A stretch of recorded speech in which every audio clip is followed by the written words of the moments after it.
Hello friends, എല്ലാവർക്കും പുതിയ വീഡിയോയിലേക്ക് സ്വാഗതം. അപ്പോൾ നമ്മൾ ഉണ്ടാക്കാൻ പോകുന്നത് ഉരുളൻകിഴങ്ങ് വറുത്തരച്ചിട്ടുള്ളൊരു കറിയാണ്. അപ്പോൾ അതിന് വേണ്ടിയിട്ട് ഞാൻ 4 ഉരുളൻകിഴങ്ങ് തൊലി കളഞ്ഞ് വെച്ചിട്ടുണ്ട്. അതുപോലെ തന്നെ 3 സവാള തൊലി കളഞ്ഞ് വെച്ചിട്ടുണ്ട് കേട്ടോ. അപ്പോൾ എങ്ങനെയാണ് നമുക്ക് ഉരുളൻകിഴങ്ങ് വറുത്തരച്ചിട്ട് വെക്കുന്നത് നോക്കാം. അപ്പോൾ അതിന് വേണ്ടിയിട്ട് നമുക്ക് ആദ്യം ഈ കഷ്ണങ്ങൾ അരിഞ്ഞെടുക്കണം. നല്ല പോലെ നൈസായിട്ട് അരിഞ്ഞെടുക്കരുത്. ഇച്ചിരി വലുപ്പത്തിൽ വേണം ഈ സവാളയാണെങ്കിലും ഉരുളൻകിഴങ്ങാണെങ്കിലും അരിഞ്ഞെടുക്കാനായിട്ട്. അപ്പോൾ അതുകൊണ്ടാണ് ഞാനിപ്പോൾ അരിയാണ്ട് ഇങ്ങനെ വെച്ചിട്ടുള്ളത്. ആ ഭാഗം സ്കിപ്പ് ചെയ്യാണ്ട് ഞങ്ങൾക്ക് കാണിച്ചു തരാൻ വേണ്ടിയിട്ടാണ് ഇങ്ങനെ വെച്ചിട്ടുള്ളത്. കണ്ടില്ലേ, ഇതേപോലെ ഈ ഒരു വലുപ്പത്തിൽ വേണം നമ്മൾ അരിഞ്ഞെടുക്കാനായിട്ട് കേട്ടോ. അപ്പോൾ ഉരുളൻകിഴങ്ങും ഇതേപോലെ തന്നെ സവാളയും ഇതേപോലെ തന്നെയാണ് അരിഞ്ഞെടുക്കേണ്ടത്.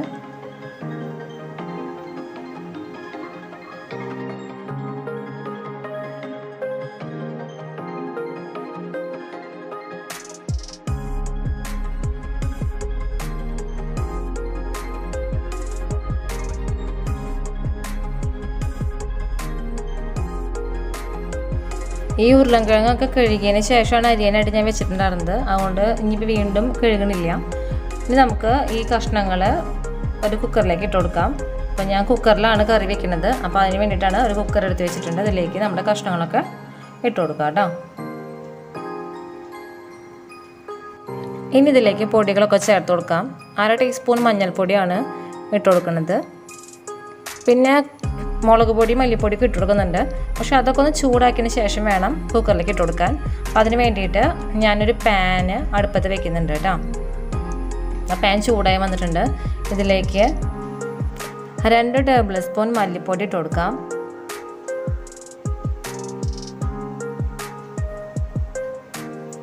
അപ്പോൾ മല്ലിപ്പൊടി ഇട്ട് കൊടുത്തിട്ടുണ്ട്. ഇത് ഞാൻ ഇളക്കി കൊടുക്കാം കേട്ടോ. അപ്പോൾ ആദ്യം മുളക് പൊടി ഇടുന്നതിന് മുന്നേ മല്ലിപ്പൊടിയാണ് ഇട്ട് കൊടുക്കുന്നത്. ഇത് നല്ലപോലെ ഇളക്കി കൊടുക്കാം. ജസ്റ്റ് ഒന്ന് ചൂടായി വന്നു കഴിഞ്ഞാൽ നമുക്ക് ഇതെല്ലാം മുളക് പൊടി ഇട്ട് കൊടുക്കാം. ആ മല്ലിപ്പൊടിയിൽ ഒരു റോസ് സ്മെൽ ഉണ്ടാവില്ല, അത് പോകണം. അതിന് വേണ്ടിയിട്ടാണ് ആദ്യം മല്ലിപ്പൊടി ഇട്ട് കൊടുക്കുന്നത്. മുളക് പൊടി ഇട്ടിട്ട് മല്ലിപ്പൊടി ഇട്ട് കൊടുക്കുകയാണെങ്കിൽ ചിലപ്പോൾ മുളക് പൊടി ഈ മല്ലിപ്പൊടിയുടെ ആ റോസ് സ്മെല്ല് പോകുമ്പോഴേക്കും മുളക് പൊടി ചിലപ്പോൾ ഒരു കരിയാണ് ഫീലിംഗ് വരും. അപ്പോൾ അതില്ലാണ്ടിരിക്കാൻ വേണ്ടിയിട്ടാണ് ആദ്യം മല്ലിപ്പൊടി ഇട്ടിട്ട് ചൂടാക്കിയതിന് ശേഷം മുളക് പൊടി ഇട്ട് കൊടുക്കുന്നത് കേട്ടോ. അപ്പോൾ മല്ലിപ്പൊടി ആയി വന്നിട്ടുണ്ട്. ഇതിലേക്ക് 1.5 ടേബിൾ സ്പൂൺ എരിവുള്ള മുളക് പൊടി ഇട്ട് കൊടുക്കുന്നുണ്ട് കേട്ടോ.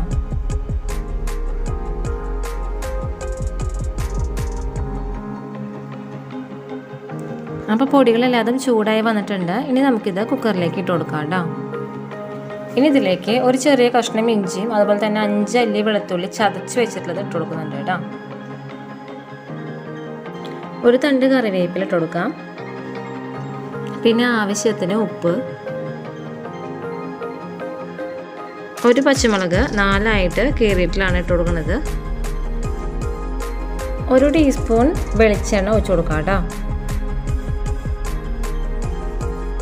ഇനി ഇത് നല്ല പോലെ മിക്സ് ചെയ്ത് കൊടുക്കണം കേട്ടോ. കൈകൊണ്ട് മിക്സ് ചെയ്യാൻ ബുദ്ധിമുട്ടുള്ളവർക്ക് ചട്ടക ഉപയോഗിച്ചിട്ട് ഒന്ന് മിക്സ് ചെയ്ത് കൊടുത്താൽ മതി. പക്ഷേ ഇങ്ങനത്തെ കറികൾക്കൊക്കെ ഈ ചേരുവകളൊക്കെ ചേർത്ത് ഈ ഇതൊക്കെ ഇട്ട് കഴിഞ്ഞിട്ട് കൈ കൊണ്ട് മിക്സ് ചെയ്തിട്ട് കിട്ടുന്ന പ്രത്യേക ഒരു ടേസ്റ്റാണ് നമ്മുടെ കറിക്ക് ഉണ്ടാവുക.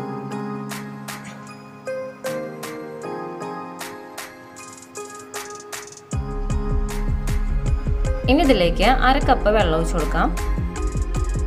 എന്നിട്ട് വീണ്ടും ഒന്ന് ഇതുപോലെ ഇളക്കി കൊടുക്കാം കേട്ടോ. അപ്പോൾ ഇത്രയേ ഉള്ളൂ. നമുക്ക് ഇനി ഇത് വേവിക്കാനായിട്ട് വെക്കാം. കുക്കറിലായതുകൊണ്ട് 1 വിസിൽ പ്രഷർ പോയതിന് ശേഷം തുറന്നു നോക്കാം കേട്ടോ.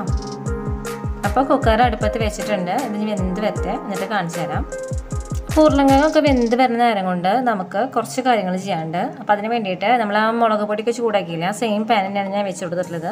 അതിലേക്ക് 1 മുറി നാളികേരം ചെരുകി വെച്ചിട്ടുള്ളത് ഇട്ട് കൊടുക്കുന്നുണ്ട് കേട്ടോ. നാളികേരമൊക്കെ വറുത്തെടുക്കണം, അതിന് വേണ്ടിയിട്ടാണ് നമ്മൾ ചെയ്യാൻ പോകുന്നത്. അപ്പോൾ നാളികേരം ഇട്ട് കൊടുത്തിട്ടുണ്ട്. അതിലേക്ക് ചെറിയൊരു കഷ്ണം ഇഞ്ചി ചെറിയ കഷ്ണങ്ങളാക്കിയിട്ട് അരിഞ്ഞു വെച്ചിട്ടുണ്ട്, അതിട്ട് കൊടുക്കാം. പിന്നെ ഇതിലേക്ക് 4 ചുവന്നുള്ളി അരിഞ്ഞു വെച്ചിട്ടുണ്ട്, അതിട്ട് കൊടുക്കാം. അതുപോലെ തന്നെ 1 ഉണ്ട വെളുത്തുള്ളി തൊലി കളഞ്ഞ് വെച്ചിട്ടുണ്ട്, അതും ഇട്ട് കൊടുക്കാം. ഇതിലേക്ക് 1 തണ്ട് കറിവേപ്പില ഇട്ട് കൊടുത്തിട്ടുണ്ട്. 1 ടീസ്പൂൺ പെരുംജീരകം ഇട്ട് കൊടുക്കാം.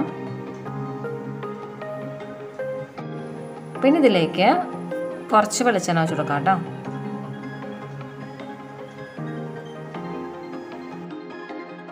അപ്പോൾ എല്ലാതും ഇട്ട് കൊടുത്തിട്ടുണ്ട്. ഇനി ഇത് നമുക്ക് വറുത്തെടുക്കാനായിട്ട് നോക്കാം.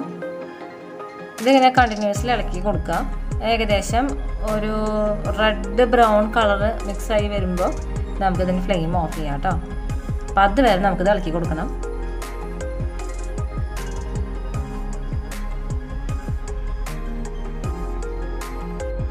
അപ്പം നാളികേരമായി തുടങ്ങിയിട്ടുണ്ട്, ഒന്നും കൂടി ആവാനുണ്ട്. അപ്പോൾ വീണ്ടും കണ്ടിന്യൂസ്ലി നമുക്ക് ഇളക്കി കൊടുക്കാം. കണ്ടില്ലേ? അപ്പോൾ ആയിട്ടുണ്ട് കേട്ടോ. ഈ ഒരു കളർ ആവണ വരെ നമ്മൾ ഇളക്കി കൊടുത്തുകൊണ്ടിരിക്കണം. അപ്പോൾ ഇതിൻ്റെ ഫ്ലെയിം ഇനി ഓഫ് ചെയ്യാം കേട്ടോ. ഈ ഫ്ലെയിം ഓഫ് ചെയ്തതിന് ശേഷം ഞാനിതൊരു പ്ലേറ്റിലേക്ക് പകർത്തി വെക്കുന്നുണ്ട്. ഇതിൻ്റെ ചൂട് അറിയതിന് ശേഷമാണ് ഇത് മിക്സിയുടെ ജാറിലിട്ടിട്ട് ആവശ്യത്തിന് കുറേശ്ശെ വെള്ളം ഒഴിച്ച് നല്ലപോലെ ഫൈനായിട്ട് അരച്ചെടുക്കണം കേട്ടോ. ചൂടാറിനായിട്ട് വെക്കാം. അപ്പം ഞാൻ ചൂടാറിന് ശേഷം മിക്സിയുടെ ജാറിലിട്ട് നല്ലപോലെ അരച്ച് വെച്ചിട്ടുണ്ട് കേട്ടോ. ആ നാളികേരത്തിൻ്റെ മിക്സ് ഇതേപോലെ ഫൈനായിട്ട് അരഞ്ഞ് കിട്ടണം. അപ്പോൾ കുക്കറിൻ്റെ പ്രഷറെല്ലാം പോയിട്ടുണ്ട്. ഇത് തുറന്ന് നോക്കിയിട്ടാ ഉരുളൻകിഴങ്ങെല്ലാം വെന്ത് വന്നിട്ടുണ്ട്. ഞാനൊരു ചട്ടകം വെച്ചിട്ട് ജസ്റ്റ് ഇതൊന്ന് ഇളക്കി കൊടുക്കുന്നുണ്ട് കേട്ടോ. നമ്മൾ ഒഴിച്ചു കൊടുത്തിട്ടുള്ള 1/2 കപ്പ് വെള്ളം കൂടുതലല്ല. കൂടുതൽ എപ്പോഴും വെള്ളത്തിൻ്റെ അളവ് കൂടി പോകരുത് കേട്ടോ. ഈ കറിക്ക് എന്ന് പറയുമ്പോൾ ഇച്ചിരി തിക്കായിട്ടുള്ളൊരു കറിയാണിത്. അങ്ങനെയാണ് ഇത് കഴിക്കാൻ കൂടുതൽ ടേസ്റ്റ്. നല്ലപോലെ വെള്ളമായി പോയി കഴിഞ്ഞാൽ ആ ഒരു എന്താ പറയുക, ആ ഒരു ഇത് പെർഫെക്ഷനും കിട്ടില്ല.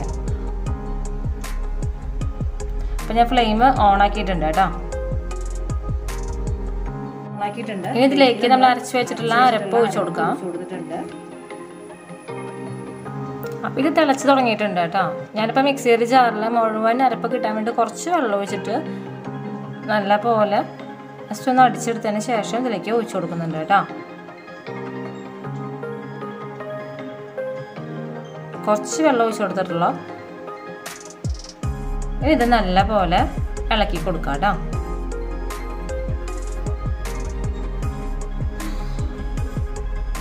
എപ്പോഴും കറി ഇത് ഈ ഒരു തിക്നെസ്സിൽ വേണം കേട്ടോ. ഉണ്ടല്ലേ?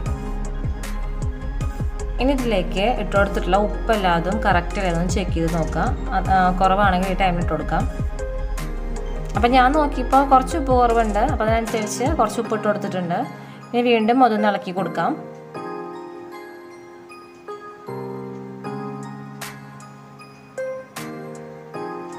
അപ്പോൾ അതേ കറി നല്ല പോലെ തിളച്ച് വന്നിട്ടുണ്ട്. ജസ്റ്റ് ഒന്നും കൂടി ഒന്ന് ഇളക്കി കൊടുത്തതിന് ശേഷം നമുക്കിതിൻ്റെ ഫ്ലെയിം ഓഫ് ചെയ്യാനായിട്ട് നോക്കാം കേട്ടോ. അപ്പോൾ കറിയിലേക്ക് താളിച്ച് വയ്ക്കാൻ വേണ്ടിയിട്ട് ഞാനൊരു ചീഞ്ചിട്ട് അടുപ്പത്ത് വെച്ചിട്ടുണ്ട്. ഇതിലേക്ക് കുറച്ച് വെളിച്ചെണ്ണ ഒഴിച്ച് കൊടുത്തിട്ടുണ്ട് കേട്ടോ. ഈ വെളിച്ചെണ്ണ ചൂടായി വന്നു കഴിഞ്ഞാൽ ഇതിലേക്ക് കുറച്ച് ചെറുള്ളി ചെറുതായിട്ട് അരിഞ്ഞ് വെച്ചിട്ടുള്ളത് ഇട്ട് കൊടുക്കാം. അതുപോലെ തന്നെ കറിവേപ്പിലയും ഇട്ട് കൊടുക്കാം. അപ്പോൾ വെളിച്ചെണ്ണ ചൂടായി വന്നിട്ടുണ്ട്. ഇതിലേക്ക് ഉള്ളിയും കറിവേപ്പിലയും ഇട്ട് കൊടുക്കുന്നുണ്ട് കേട്ടോ. എന്നിട്ട് ഇത് ഇളക്കി കൊടുക്കാം. ഇത് കണ്ടിന്യൂസ്ലി നമുക്ക് ഇളക്കി കൊടുക്കാം കേട്ടോ. ഇത് ഉള്ളിയൊക്കെ മൂത്ത് വരണം, അതുവരെ ഇത് ഇളക്കി കൊടുക്കണം. അപ്പോൾ ഉള്ളിയെല്ലാം അത് മൂത്ത് വന്ന് തുടങ്ങിയിട്ടുണ്ട്. ഒന്നും കൂടി മൂത്ത് വരണം കേട്ടോ, അതുവരെ ഇത് ഇളക്കി കൊടുക്കാം. അപ്പോൾ ഉള്ളി മൂത്ത് വന്നിട്ടുണ്ട്. ഇതിലേക്ക് 1 ടീസ്പൂൺ മസാലപ്പൊടി ഇട്ട് കൊടുക്കാം. എന്നിട്ട് ഇത് ഇളക്കി കൊടുക്കാം കേട്ടോ. ഇതായിട്ടുണ്ട്. നമുക്കിത് കറിയിലേക്ക് ഇത് ഒഴിക്കാം. അപ്പോൾ ഇത് ഒഴിച്ച് കൊടുത്തിട്ടുണ്ട്. ജസ്റ്റ് ഒന്ന് ഇളക്കി കൊടുക്കുന്നുണ്ട് കേട്ടോ. അപ്പോൾ ഉരുളൻകിഴങ്ങ് വറുത്തരച്ചിട്ടുള്ള ഈ കറി എപ്പോഴും ഈ ഒരു തിക്നെസ്സിൽ വേണം കേട്ടോ. ഈ ഒരു കൺസിസ്റ്റൻസിയാണ് വേണ്ടത്. അപ്പോഴാണ് കഴിക്കാൻ കൂടുതൽ ടേസ്റ്റ് ഉണ്ടാവും. അപ്പോൾ അതൊന്ന് ശ്രദ്ധിക്കണം കേട്ടോ. അപ്പോൾ എല്ലാവരും ഇത് ഉണ്ടാക്കി നോക്കി നോക്കണം. കഴിക്കാൻ നല്ല ടേസ്റ്റ് ഉള്ള ഒരു റെസിപ്പിയാണ്. അപ്പോൾ ഉണ്ടാക്കിയത് ഭയങ്കര ഇഷ്ടമായെങ്കിൽ ഫീഡ്ബാക്ക് കമൻറ്റ് ചെയ്യാൻ മറക്കരുത്.